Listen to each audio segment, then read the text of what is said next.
If you enjoy this story, please consider subscribing. It will help us continue to produce stories like this. Now, let's dive in. In a time when the voice of the Lord was rare and visions were uncommon, God called a child and changed the future of Israel forever. Now there was a certain man, and his name was Elkanah, the son of Jeroham, an Ephraimite. And he had 2 wives. The name of one was Hannah, and the name of the other Peninnah. Peninnah had children, but Hannah had no children. This man went up from his city yearly to worship and sacrifice to the Lord of hosts in Shiloh. Also the 2 sons of Eli, Hophni and Phinehas, the priests of the Lord, were there. And whenever the time came for Elkanah to make an offering, he would give portions to Peninnah his wife, and to all her sons and daughters. But to Hannah he would give a double portion, for he loved Hannah, though the Lord had closed her womb. And her rival also provoked her severely, to make her miserable, because the Lord had closed her womb. So it was, year by year, when she went up to the house of the Lord, that she provoked her, therefore she wept, and did not eat. Hannah, why do you weep? Hannah, why do you not eat? And why is your heart grieved?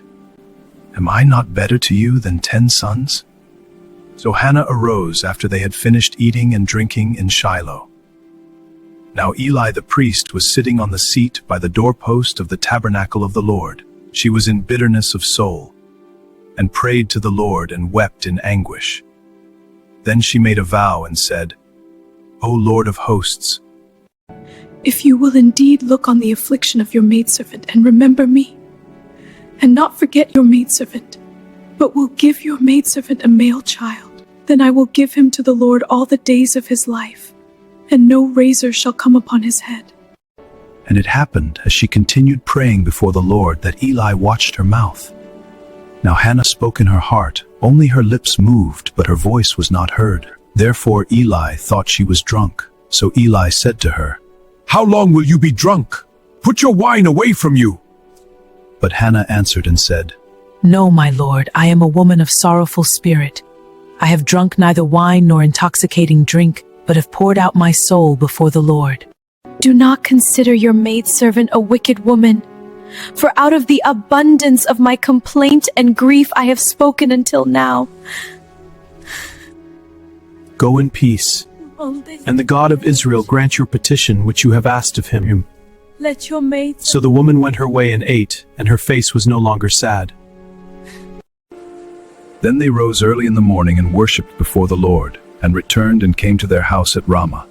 And Elkanah knew Hannah his wife, and the Lord remembered her. So it came to pass in the process of time that Hannah conceived and bore a son, and called his name Samuel, saying, Because I have asked for him from the Lord. Now the man Elkanah and all his house went up to offer to the Lord the yearly sacrifice and his vow. But Hannah did not go up, for she said to her husband, Not until the child is weaned, then I will take him, that he may appear before the Lord and remain there forever. So Elkanah her husband said to her, Do what seems best to you, wait until you have weaned him. Only let the Lord establish his word. Then she stayed and nursed her son until he was weaned. Now when she had weaned him, she took him up with her, with 3 bulls, 1 ephah of flour, and a skin of wine, and brought him to the house of the Lord in Shiloh. And the child was young. Then they slaughtered a bull, and brought the child to Eli. And she said, O Lord, as your soul lives, my Lord, I am the woman who stood by you here, praying to the Lord. For this child I prayed, and the Lord has granted me my petition which I asked of him. Therefore I also have lent him to the Lord. As long as he lives, he shall be lent to the Lord.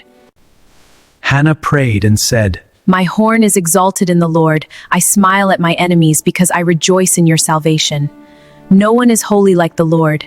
For there is none besides you, nor is there any rock like our God. Talk no more so very proudly. Let no arrogance come from your mouth, for the Lord is the God of knowledge. And by him actions are weighed. The bows of the mighty men are broken, and those who stumbled are girded with strength. Those who were full have hired themselves out for bread, and the hungry have ceased to hunger. Even the barren has borne 7, and she who has many children has become feeble. The Lord kills and makes alive. He brings down to the grave and brings up. The Lord makes poor and makes rich. He brings low and lifts up. He raises the poor from the dust and lifts the beggar from the ash heap, to set them among princes and make them inherit the throne of glory. For the pillars of the earth are the Lord's, and he has set the world upon them. He will guard the feet of his saints. But the wicked shall be silent in darkness. For by strength no man shall prevail. The adversaries of the Lord shall be broken in pieces. From heaven he will thunder against them. The Lord will judge the ends of the earth. He will give strength to his king and exalt the horn of his anointed. Then Elkanah went to his house at Ramah. But the child ministered to the Lord before Eli the priest. Now the sons of Eli were corrupt, they did not know the Lord. And the priest's custom with the people was that when any man offered a sacrifice, the priest's servant would come with a three-pronged flesh hook in his hand while the meat was boiling. Then he would thrust it into the pan or kettle or cauldron or pot, and the priest would take for himself all that the flesh hook brought up. So they did in Shiloh to all the Israelites who came there. So, before they burned the fat, the priest's servant would come and say to the man who sacrificed, "Give meat for roasting to the priest, for he will not take boiled meat from you, but raw." And if the man said to him, "They should really burn the fat first, then you may take as much as your heart desires," he would then answer him, "No, but you must give it now, and if not, I will take it by force." Therefore the sin of the young men was very great before the Lord, for men abhorred the offering of the Lord. But Samuel ministered before the Lord, even as a child, wearing a linen ephod. Moreover, his mother used to make him a little robe, and bring it to him year by year when she came up with her husband to offer the yearly sacrifice.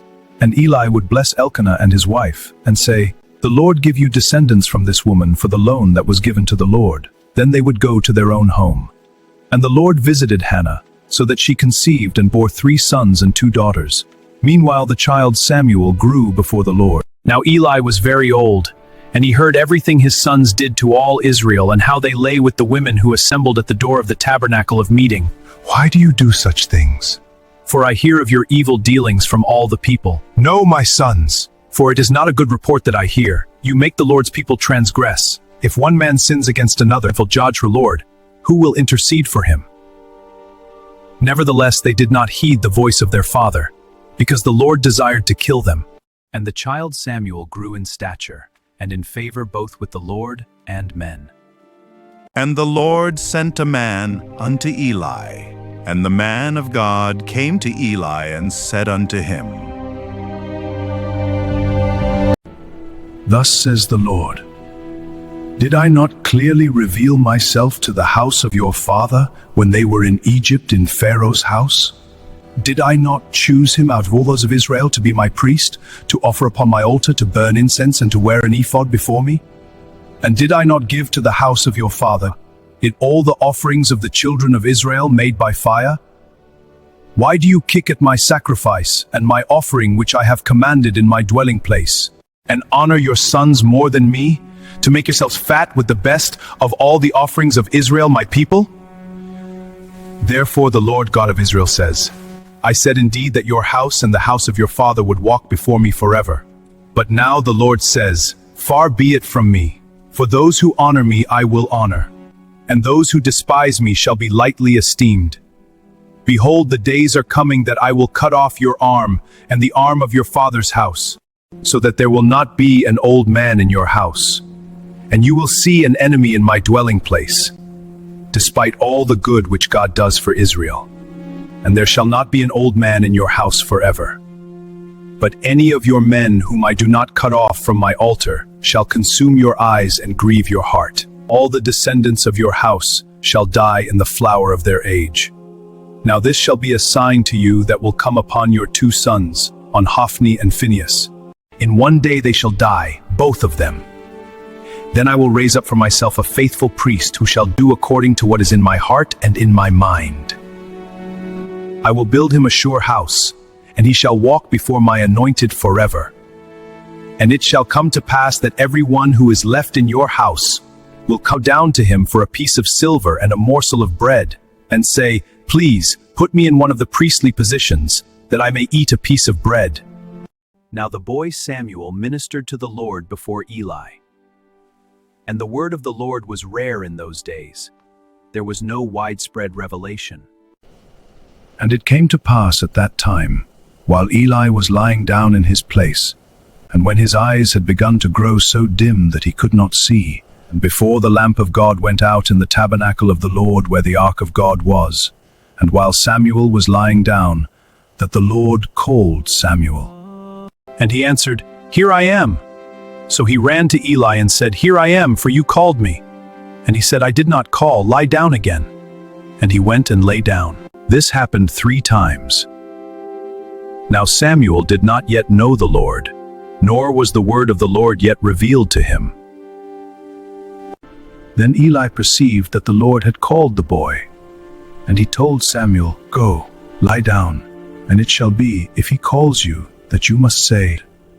So Samuel went and lay down in his place. Now the Lord came and stood and called as at other times, "Samuel!" Samuel, speak, for your servant hears.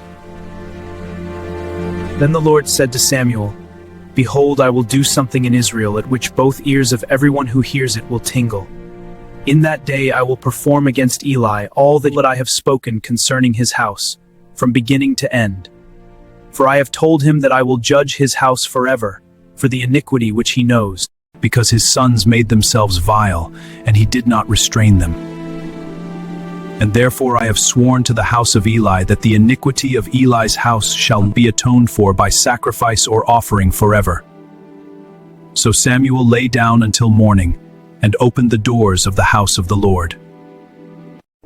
And Samuel was afraid to tell Eli the vision. Then Eli called Samuel and said, "Samuel, my son." Here I am. He said, "What is the word that the Lord spoke to you? Please do not hide it from me. God do so to you, and more also, if you hide anything from me." And Samuel told him everything, and hid nothing from him. And he said, "It is the Lord. Let him do what seems good to him." So Samuel grew, and the Lord was with him, and let none of his words fall to the ground. And all Israel from Dan to Beersheba knew that Samuel had been established as a prophet of the Lord. Israel went to war against the Philistines and suffered a great defeat. There was a very great slaughter, and there fell of Israel 30,000 foot soldiers. Also the ark of God was captured, and the 2 sons of Eli, Hophni and Phinehas, died. A runner fled to Shiloh and brought the news to Eli. He was 98 years old and sat watching by the road, his heart trembling for the ark. When the man spoke of God is taken, Upward off his seat and died. 20 years passed with the ark in Philistine hands, and then at Kiriath Jearim, Israel mourned after the Lord. Then Samuel spoke to all the house of Israel, "If you return to the Lord with all your hearts, then put away the foreign gods and the Ashtoreths from among you, and prepare your hearts for the Lord, and serve him only, and he will deliver you from the hand of the Philistines." The people gathered at Mizpah. They drew water and poured it out before the Lord, fasted, and confessed their sin. When the Philistines heard Israel was assembled, they marched to attack. And Samuel took a suckling lamb and offered it as a whole burnt offering to the Lord. Then Samuel cried out to the Lord for Israel, and the Lord answered him. Now as Samuel was offering up the burnt offering, the Philistines drew near to battle against Israel. But the Lord thundered with a loud thunder upon the Philistines that day, and so confused them that they were overcome before Israel, and he set up a stone and called it Ebenezer, saying, "Thus far the Lord has helped us." And Samuel judged Israel all the days of his life. He went from year to year on a circuit to Bethel, Gilgal, and Mizpah, and judged Israel in all those places. But he always returned to Ramah, for his home was there. There he judged Israel, and there he built an altar to the Lord. Now it came to pass when Samuel was old that he made his sons judges over Israel. The name of his firstborn was Joel, and the name of his second Abijah. They were judges in Beersheba. But his sons did not walk in his ways. They turned aside after dishonest gain, took bribes, and perverted justice. Then all the elders of Israel gathered and came to Samuel and said to him, "Look, you are old, and your sons do not walk in your ways. Now make us a king to judge us like all the nations." Samuel was displeased, so he prayed to the Lord. And the Lord told him, "Heed the voice of the people, for they have not rejected you, but they have rejected me, that I should not reign over them." After he told the people what the Lord had said and they insisted on having another king reign over them, he decided to heed their voice as the Lord had commanded. There was a Benjamite whose name was Kish, a mighty man of power. And he had a choice and handsome son whose name was Saul. From his shoulders upward he was taller than any of the people. God had spoken to Samuel about Saul, but he was hiding among the baggage, and Samuel spoke, saying, "The Lord tells me he is hiding among the baggage. Bring him out." Look well upon the man the Lord has chosen. Search the whole of Israel, and you will find no one like him. Saul had been waiting for Samuel to come sacrifice the burnt offering and became impatient. As soon as he offered the sacrifice, Samuel appeared.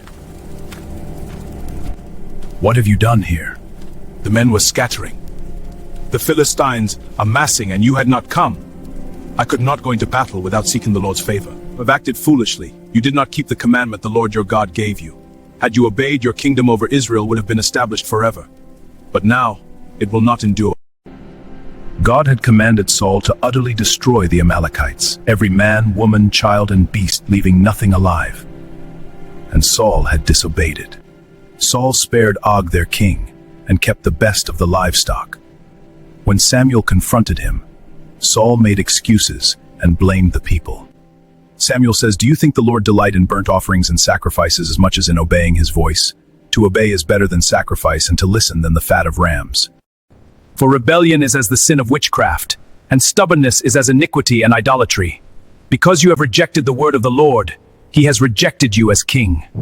Samuel refuses, declaring that since Saul rejected God's command, God has rejected him as king of Israel. As Samuel turns to leave, Saul grabs his robe and it tears. So Samuel said to him, "The Lord has torn the kingdom of Israel from you today, and has given it to a neighbor of yours, who is better than you," emphasizing that God does not. So Samuel did what the Lord said and went to Bethlehem. And the elders of the town trembled at his coming and said, "Do you come peaceably?" And he said, "Peaceably, I have come to sacrifice to the Lord." Jesse brought all his sons before Samuel. So it was, when they came, that he looked at Eliab and said, "Surely the Lord's anointed is before him." But the Lord said to Samuel, "Do not look at his physical stature, because I have refused him. For the Lord does not see as man sees, for man looks at the outward appearance, but the Lord looks at the heart." After 7 sons, and the Lord chose none of them. "Are these all your sons?" And Jesse answers, "There is still the youngest, but he is tending the sheep." Samuel asked that the boy be brought. When David arrived, the Lord said, "Rise and anoint him. This is the one." And from that day forward, the Spirit of the Lord came powerfully upon David. Sometime later, Samuel died. All Israel assembled and mourned for him, burying him at his home in Ramah. In a world chasing power, status, and appearance, God was searching for something different. Not the strongest, not the most qualified, not the most impressive, but the one who would listen. A woman prayed and was heard. A boy served and was called. A priest failed and was held accountable. A king disobeyed and was replaced. And a shepherd was chosen. Because while people look at the outside, God looks at the heart. So when his voice calls, will you recognize it? Will you respond? Or will you miss the moment, chasing everything else? Like Samuel, the answer is simple, but it will cost you everything. God is not looking for perfection. He is looking for obedience. If you enjoyed this video, please like, share, and subscribe. It will help us tell more stories you love.